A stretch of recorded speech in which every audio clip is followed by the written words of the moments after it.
So hi, my name is Tom. I'm a British artist and I've been living in Taiwan for quite a long time. Currently I have an exhibition at A11 in Shinhong, Mitsukoshi.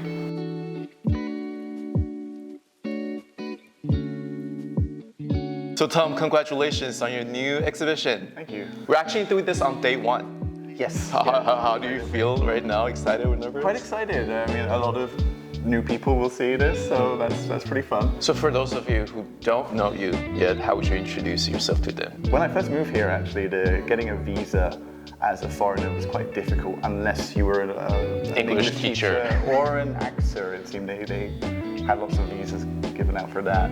So I went down the English teaching route, but I was always doing this at the same time and trying to, at first as just something that was like a personal interest, and then after I kind of put the Taipei one up online, I realized that actually like a wider audience was interested.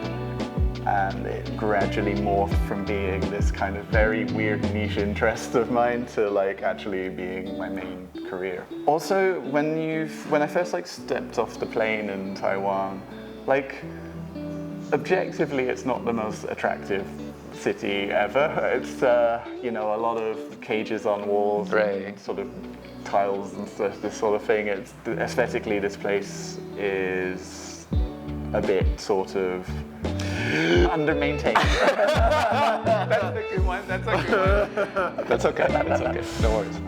But yeah, But then you live here a little longer, and you start to notice the more charming like parts of the city, and then even that kind of like 1960s aesthetic has its own kind of charm to it.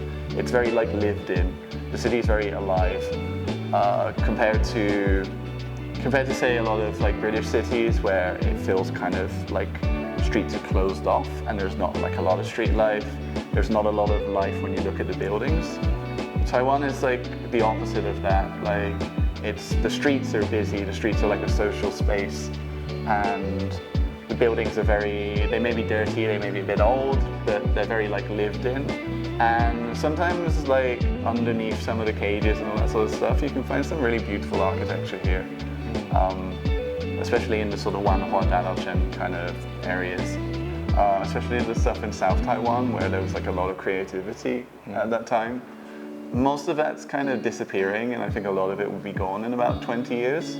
So I want to try to like record that before it goes. But notice you have different patterns for your work, right? Some are spherical, some are rectangle, some are like square. Like, can you tell me why you do this? Partly it was, if I felt the city looked a bit more dramatic in a certain perspective, then I'd go for that. Like with Geelong, I wanted to recreate getting a bit lost in the ocean kind of area. Like, because I find Geelong is very dense and a very crowded city, and I'd often sort of go into it, walk around a lot, get kind of overwhelmed with all the traffic and people, and then escape out to the harbour and just sort of chill by the sea for a bit. So I wanted to have that feel to it, for people to be kind of drawn to the ocean. That's why that one has like a little bit of colour on it too. So would you say Geelong is the most difficult one?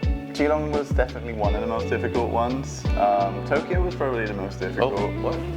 So generally just trying to get a flat city area into that perspective so that people still recognize it is really tricky. That can take a few days just to make sure it's right, make sure everything's balanced as well, like the composition doesn't look off in some way.